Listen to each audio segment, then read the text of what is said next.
Are you enjoying this podcast? Well, you have KUOW members to thank for that. KUOW members make the trusted local journalism and storytelling you hear on this show possible. Become a member today and help support the production of this podcast. It only takes a minute. Make a donation at KUOW.org or follow the link in the show notes. And thanks. You're listening to Soundside. I'm Libby Dankman. Washington's 3rd Congressional District covers the southwest corner of the state from Long Beach to Mount Adams, from Yelm down to Vancouver. It's also the home of one of the most fiercely contested congressional seats in the entire country. In 2022, Republican challenger Joe Kent defeated incumbent Representative Jaime Herrera Beutler in the primary, but lost to Democrat Marie Gluesenkamp Perez in the general election by roughly 2,600 votes. This election, Kent is back for round 2 and looking to flip the district back to GOP control. He's once again facing off with Marie Gluesenkamp Perez in this primary election, along with another candidate from the Republican Party, Leslie Lewellen, a council member from Camas, Washington. This week, we're speaking with candidates in the race to get a sense of their policy positions and vision for the future. First up, Joe Kent is an Army veteran and Republican candidate for District 3 in the U.S. House of Representatives. Hi, Joe, and it's nice to talk with you for the first time. Thanks for being here. Nice to meet you. Thanks so much for having me. Great to meet you as well. So to start off, why do you think voters should pick you as their next representative in Congress for the 3rd district? And, we're trying to get through a lot of topics today, so maybe the elevator pitch is the best way to go. Sure, yeah. I had the honor of serving our country for a little over 20 years in our nation's special forces, did 11 combat deployments for our nation, intended to stay on the national security side in service of our country until my late wife, Shannon Kent, was killed fighting ISIS in Syria in 2019. She was killed a month after President Trump attempted to pull our troops out of that conflict. So that really thrust me into the politics of the time. I was an initial supporter of President Trump and his America First policies, trying to get us out of those wars in the Middle East. I saw the administrative state work directly against a duly elected president. And so I did everything that I could once I returned home to support President Trump, and then also to bring the America First agenda right back here to Washington. I think the way that the corporate ruling class in Washington, D.C. has forgotten about the American people does a disservice to our nation. I think we've had a class of leaders that have really left behind hardworking Americans in Washington state and throughout the nation. So I want to work really hard to have a government and a country that actually supports the people who make up this great nation of ours. So I look forward to continuing my service to our country in Washington, D.C. This country has just been through a frightening close call as former President Trump survived an assassination attempt on Saturday. Tragically, one rally-goer was killed, others were injured. And the Secret Service Director and DHS Secretary Mayorkas, they have both said that the shooting was unacceptable, the result of failures. There has also been some blame shifting to local police for what happened at that rally. I want to ask about something that you've been saying in some venues since Saturday. I watched an interview that you did with OAN yesterday where you were talking about security at the Beutler Farm show. And you seem to be saying in the interview, from what I heard, that you believe there is something suspicious about the way the Secret Service handled security at the Trump rally. So I just want to address it directly. Are you saying that the Biden administration or this Secret Service deliberately left the former president vulnerable? No, I'm saying we need a full investigation and a full accounting for what happened. And we can't let these organizations investigate themselves. There needs to be a full congressional inquiry, a full congressional commission that takes place with the full oversight of not just Congress, but the American people. Look, if you've seen the pictures from that horrible day, the building that the shooter used to take the shots at the President Trump, that by the grace of God didn't actually kill him, it was less than 150 meters. We're talking about 130 meters, about 400 feet or so from the president, direct line of sight. Now, look, in my military experience, but also just common sense, there is no way that building was just left unsecured. And we're hearing excuses this morning from the Secret Service director saying they couldn't put snipers on top of that roof because the rooftop was secured. Okay, but then why wasn't the perimeter around the building secured? Why wasn't the access point to the roof? Why wasn't that secured? This wasn't a very congested urban area. This was one of the only structures that was in direct line of sight of the president, and it was very, very close, in very close proximity. Kennedy. So really, this just doesn't pass the common sense test. And I think right now we've had our government lie to us on so many different fronts that there's a lack of trust that the American people have with our institutions. And this is where Congress plays a really, really critical role. Congress should have a full investigation, just like we had tragically after the assassination attempt on President Reagan and the assassination of President Kennedy. This needs to be fully adjudicated. It needs to be fully investigated. I'm not drawing any other conclusion other than, hey, there's some really glaring questions right now as to why that very obvious building wasn't secured, how the shooter got a rifle up there. I mean, it's summertime, how the guy in jeans and a t-shirt walk with an AR through a crowd. There's members of the crowd who pointed this individual out. Yeah. There's just a lot of unanswered questions, and I think the American people deserve answers to those questions. On Twitter, you had posted a post from Florida Congressman Mike Waltz, who claimed that the requests for stronger Secret Service protection for President Trump were denied. Now, the Secret Service has said that is not the case, that any requests had been fulfilled.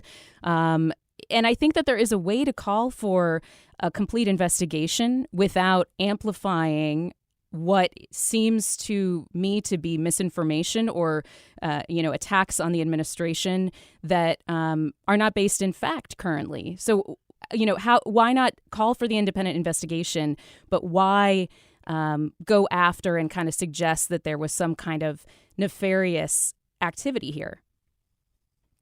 Calling for a full investigation. I think the American people deserve a full investigation.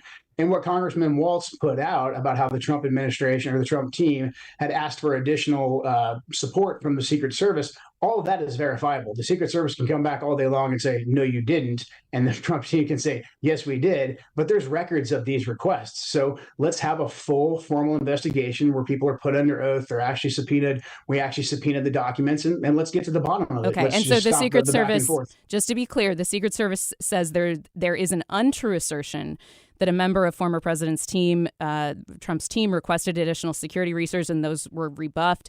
That is absolutely false, according to the Secret Service. In fact, we added protective resources and technology and capabilities as part of the increased campaign travel tempo. So President Biden and the Speaker of the House have both called for this independent investigation. It is going to go forward. I just wonder if you are pouring fuel on a fire right now when there are calls for unity. There are calls from unity from across, both parts of the political spectrum. Why amplify this kind of language when we are, I think, trying to have an inflection point right now where some of the tone and the temperature is turned down?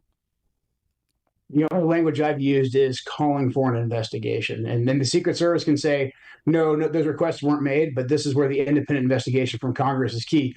Subpoena the records and then just put it all out there for the American people. I've never called for violence. I don't advocate any kind of violence whatsoever. And look, at the end of the day, we've had the mainstream media. I don't know about you. I don't know about your network. We've had the mainstream media now for well over 8 years saying that President Trump is literally a threat to democracy. He's literally Hitler. So it's pretty rich to hear that we need to tone things down right now when we're simply calling for an investigation from the exact same entities that have been saying for years now how dangerous Trump and his supporters are to our very way of life and to our democracy.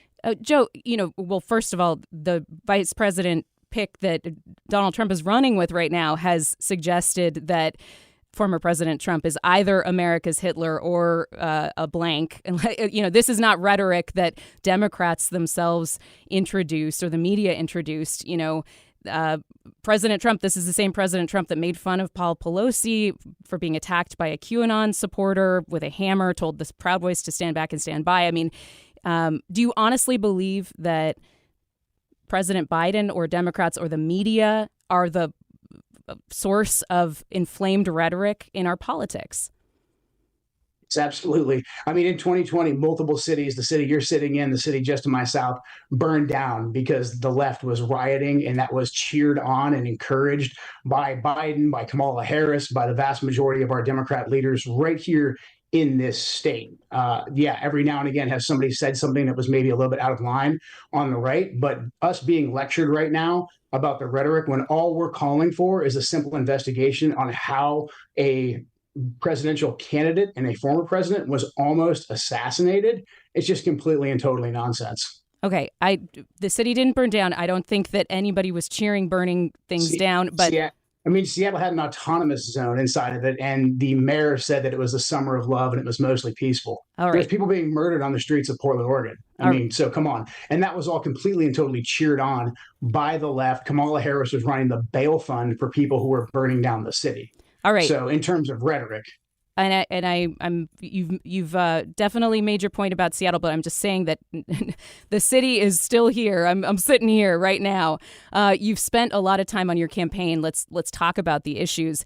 Talking about immigration, what would you change about immigration policy if you were elected to Congress? Do you support, for example, President Trump's plan to institute what he's called the largest domestic deportation operation in U.S. history? So first and foremost, we need to secure the border, build the wall, get our military down there to stop the flow of fentanyl. We've had around 130,000 Americans killed per year that Biden's been in office because of the fentanyl that's flooding into our district, into our country. It's completely unacceptable. Marie Perez, my opponent, has said that no one stays awake at night worrying about the southern border. She voted to leave Biden's border wide open. So this has to be addressed immediately. Build the wall, get our military down there, stop the flow of fentanyl. And then, yes, to your question, we've had 12 million at least illegals come into our country. We don't know who these people are. There's been no vetting whatsoever. If we don't have a border and we don't have a strong immigration policy, then we simply have no country. So the people who have come here illegally, they must be deported. They must return. Now, I think if we cut off their ability to earn a living here in the United States, I think most of them are pragmatic. I think a lot of them will self-deport. But look, I've been down to the border twice. The last time I was down there in February of 2024, there was a lot of military-aged men from China, from the Middle East, who did not look like they were here looking to get a job on a farm somewhere. They looked like they were here for very, very nefarious reasons. These are the same types of characters I saw throughout the world when I worked in special forces. And look, you don't have to have a background in intelligence or the military to understand that an open border is going to be a massive invitation to our enemies. So if we are serious about securing our country, we are going to have to secure the border, and we're actually going to have to remove the people that have entered our country illegally. So the Biden administration worked with Congress, and there was a bipartisan bill from Republicans and Democrats to tighten security at the U.S.-Mexico border. President Biden's recent executive order to limit asylum claims once we hit a certain number of crossings was part of that, but he had to go ahead and do the executive order because Congress failed to pass something. This bill would have funded thousands of new Border Patrol agents. It had $7 billion in emergency funding for Border Patrol. It would have added thousands more asylum officers to move those claims faster. And importantly, it raised the evidence threshold that those asylum claims would have had to have. It had tens of $millions of dollars to address fentanyl trafficking, as you mentioned. Progressives hated this bill. I mean, it went through long negotiations. Progressives called the bill Trumpism. And the Republicans who got it over the finish line in Congress said that this was a big accomplishment, but then it was killed because former President Trump had talked to congressional leaders and said that he didn't want it passed in an election year. So I'm trying to assess if you believe that, all of these things, the border needs to be more tightly secured, fentanyl addressed. Would you have voted for this bipartisan bill if you had the chance? Is that a place where you might differ from former President Trump? Well, absolutely not. H.R. 2 that House Republicans put forward and passed well over 2 years ago at this point, that would have secured the border by finishing the wall. That would have closed the asylum loophole. Biden killed off President Trump's executive order so that asylum seekers needed to either remain in Mexico or go to the first safe third country, that they weren't immediately granted access into America and given legal status.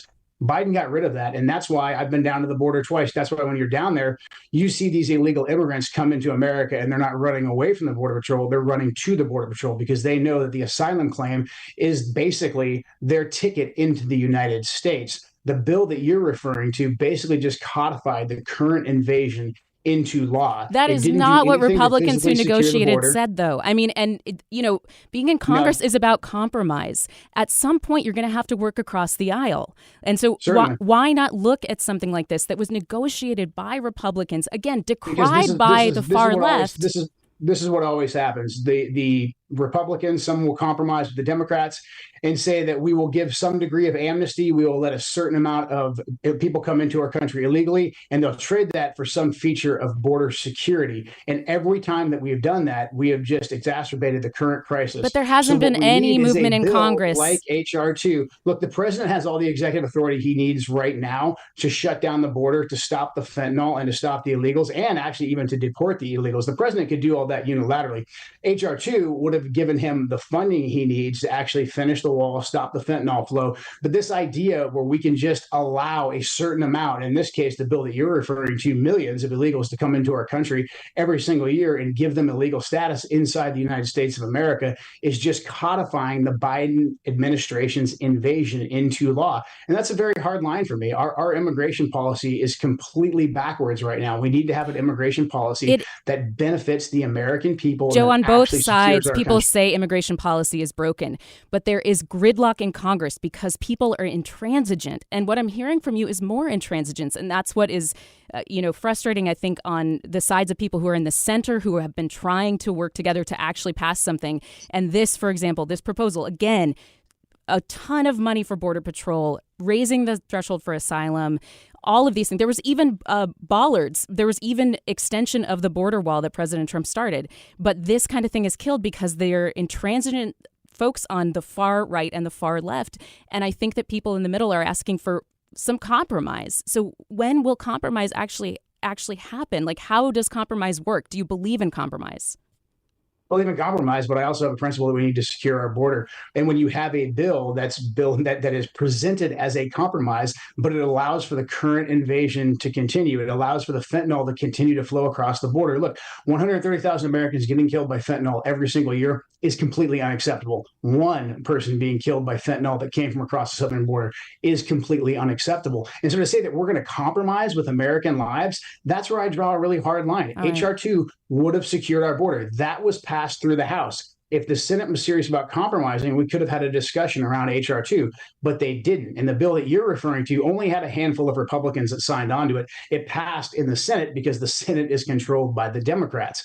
So it was dead on arrival with the House Republicans, because House Republicans are drawing a hard line and saying they want to stop the flow of fentanyl, which and has they want to not stop the led illegal immigration. A hard line which has not led to actual legislation that has a chance of getting passed. I just want to move on because I hear what you're saying. Mm-hmm. You have a hard line on this, and that is not, the compromise bill was not something you'd be interested in.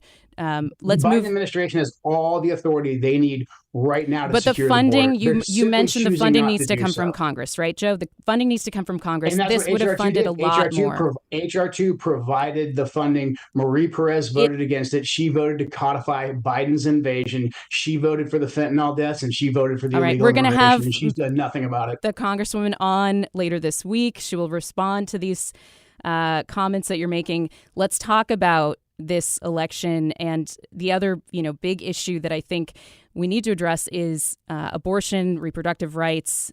There was a narrative, I think, and I want you to, feel free to respond to the narrative that emerged from political pundits in the 3rd District. And this was from the 2022 midterms. And this is like, you're a rising star. You have the gift of communication. You were beloved by conservative media, but your positions on some topics were too extreme for this purple district. And those positions included saying that the federal government should outlaw abortion in all states. You're very pro-life. You've even compared the availability of abortion to the evils of slavery. So in this election, it appears that you are talking less about abortion, and that some reporters have suggested that you are turning over a more moderate leaf. Has your position on abortion changed? Would you vote yes if a national abortion ban was introduced to Congress? No, I would not. I support the Supreme Court. So post Dobbs decision, post the Roe versus Wade decision being overturned, and that very, very divisive issue being put back with the states, I fully support that. I'm running for a federal office.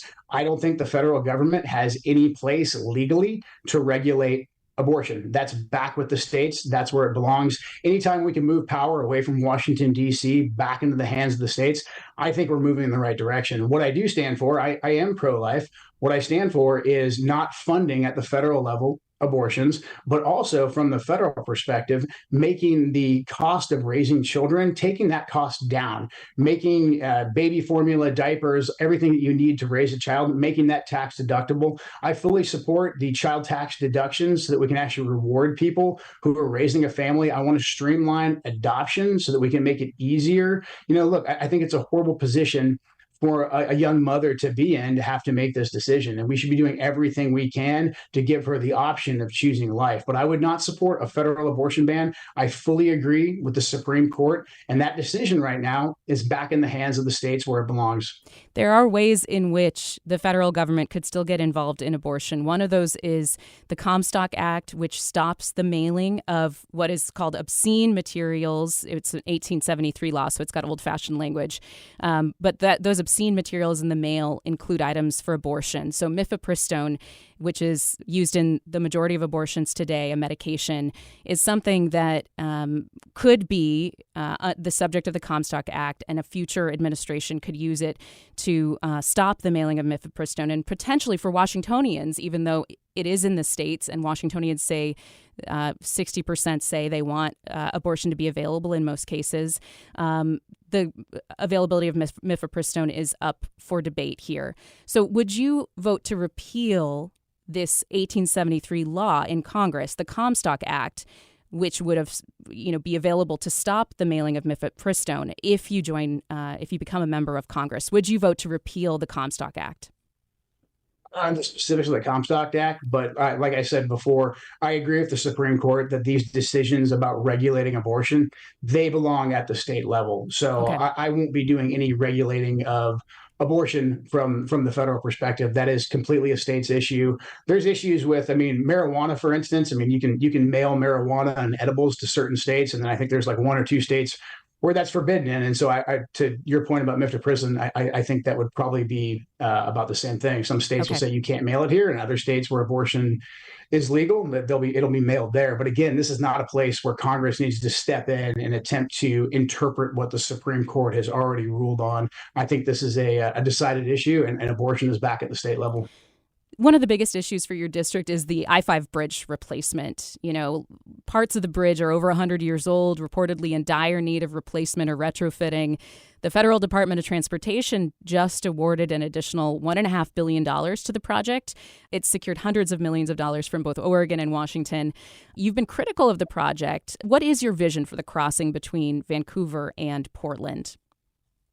We need federal leadership. I-5 is a clear-cut federal nexus. It's interstate commerce. It's the commerce for the entire West Coast. What we've had is Oregon and Washington fighting over table scraps, and the federal government prioritizing basically everything else before its own citizens. The little bit of money that they recently got allocated for the bridge, they only allocated that after voting to send hundreds of billions of dollars overseas, while we're $35 trillion in debt, can't secure our own border, and we have a failing critical bridge. I want to revitalize the current bridge because it is a historic bridge. I'd like to make that a local bridge between Vancouver and Portland. And then I think we need a actual I-5 ring road that comes into the south of Portland and then has its own third standalone bridge that dumps out somewhere just to the north of Ridgefield, circumventing the urban areas like you see in other major cities. That would actually do some real traffic relief, real congestion relief. The current plan right now is to continue to piecemeal this and get billions and billions of dollars eventually allocated, but not enough to actually build a third bridge or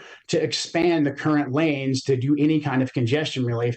Not to mention, you've got the Democrat lobby on both sides are dead set on putting light rail on the I-5 bridge. And the voters of Clark County have rejected light rail on 3 separate occasions because it would take downtown Portland's crime and all of their problems and dump it out right in Vancouver and right up the I-5 corridor into our district. So we need standalone federal funding that funds the Ring Road Highway and then a third bridge, and make sure that the current historic bridge is maintained and is actually, safe and completely and totally up to code. But we need much more federal resources and federal leadership. And we're only going to be able to do that when we stop prioritizing every other country throughout the entire world and we put our own people and our own infrastructure first. And that's what I stand for. Ring Road is like a roundabout. Is that what you mean? I'm Yeah, not sure. like a roundabout, just like you'd have on the East Coast, or you have them up there in Seattle, Yeah. where the I-5 has the 405 and all those other branches that get you out of the urban area. So you think that will take care of the trucking issues? I mean, right now people are in gridlock on I-5, Yes. and the current project wants to expand it to 4 lanes each way. In fact, environmentalists are mad about that. They want fewer lanes. So you are saying that a separate bridge needs to be built, and that the current bridge needs to be strengthened but not expanded. Exactly. I mean, we could expand the current bridge. I would view that as more of an issue, a local state issue. We need a federal bridge, a third bridge that actually lets the through traffic of the trucking and then people that are transiting up I-5 north and south get around Vancouver and get around Portland. I think that's absolutely essential. We need a third bridge. The current bridge is there. It is literally a historic bridge, and I think maintaining that as a local access point between Vancouver and Portland is critical for this area. I'm against the light rail. I'm against the tolls as well. I mean, my opponent, Marie Perez, has said that tolling is just an inevitable part of this. That means Washingtonians are going to end up paying for the bridge 3 times with their state taxes, their federal taxes, and then a third time if they actually end up using the bridge itself. I'm completely against that. We should use federal funds so that the people in the district only have to pay for this once, but a third bridge that would take away a lot of that trucking traffic. It would take it off of the local access bridge, give us real congestion relief. And she's evolved on that tolling issue. We're going to talk to Congresswoman Perez later this week. Joe Kent is a U.S. Army veteran and former CIA employee running for Congress in Washington's 3rd District. I really appreciate the exchange that we've had today, Joe, and I hope that we can have another conversation, more conversations as this election goes forward. We are hoping to as well hear from your Republican opponent, Leslie Lewellen. Thank you so much for being here. Thank you. Thanks for having me. And Congresswoman Marie Gluesenkamp Perez will be on with me this Thursday on Soundside. And hey, if you have any reaction to our interviews so far today, you can always email me at soundside@kuow.org or leave us a voicemail. That voicemail number is 206-221-3213, 206-221-3213. Thanks for listening to Soundside. By the way, this show is only possible because listeners support us. If you are able to give right now, check out the show notes for a link to donate. And don't forget, you can listen live on KUOW 94.9 FM Seattle at noon and 8 p.m. Monday through Thursday, or anytime online at KUOW.org.